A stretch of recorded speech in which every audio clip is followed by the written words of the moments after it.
السلام عليكم، ازيكم عاملين ايه؟ اتمنى تكونوا بخير. طيب بص، هو مبدئيا اصل انت لو هتمشيها كده كل موسم فنلغي الكوره في مصر احسن.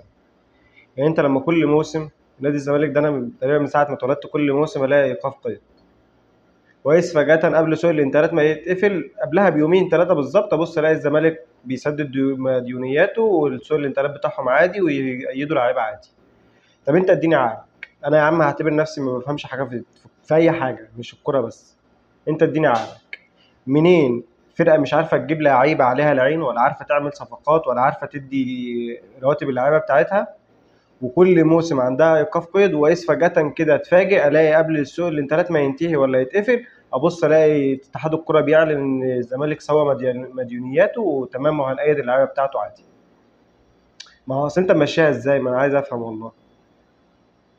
حركه السنه اللي فاتت بتاع الاسماعيلي وعديناها.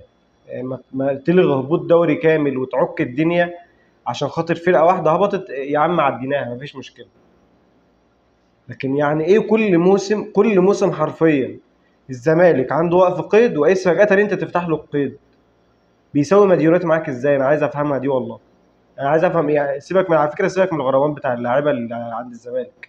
الزمالك ممكن يكون بيساويها مع اللعيبه باي شكل من الاشكال، مش قصتي. انا قصتي مع اتحاد الكره بتاعنا.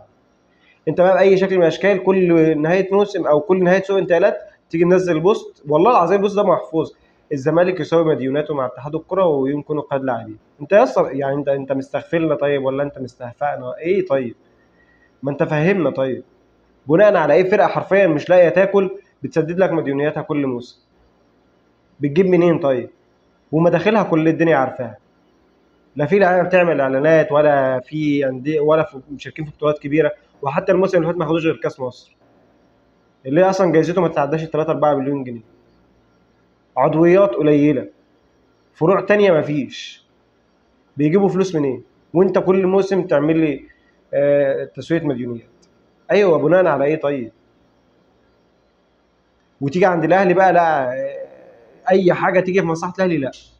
يعني قبل كاس العالم للانديه كنا عايزين نخلي 6 لاعيبه تتأيد، 6 لاعيبه اجانب، استثناء بس عشان الاهلي. طب ماشي، ما انا محتاج اعمل ده. انا عايز ابقى زي الفرق بتاع اسيا دلوقتي. انا في المستوى ده، انا بروح كل سنه كاس عالم انديه، بروح اشارك في بطولات كبيره. ما تفتح له وتخليهم 6 لاعيبه اجانب يا عم؟ ولا دي عشان في مصلحه الاهلي؟ يبقى لا. يعني انت بتسوي للزمالك كل حاجه حرفيا وممشيها معاهم حبيني، وتيجي عند الاهلي لا تضنط، لا عيب، ما فيش، ما ينفعش.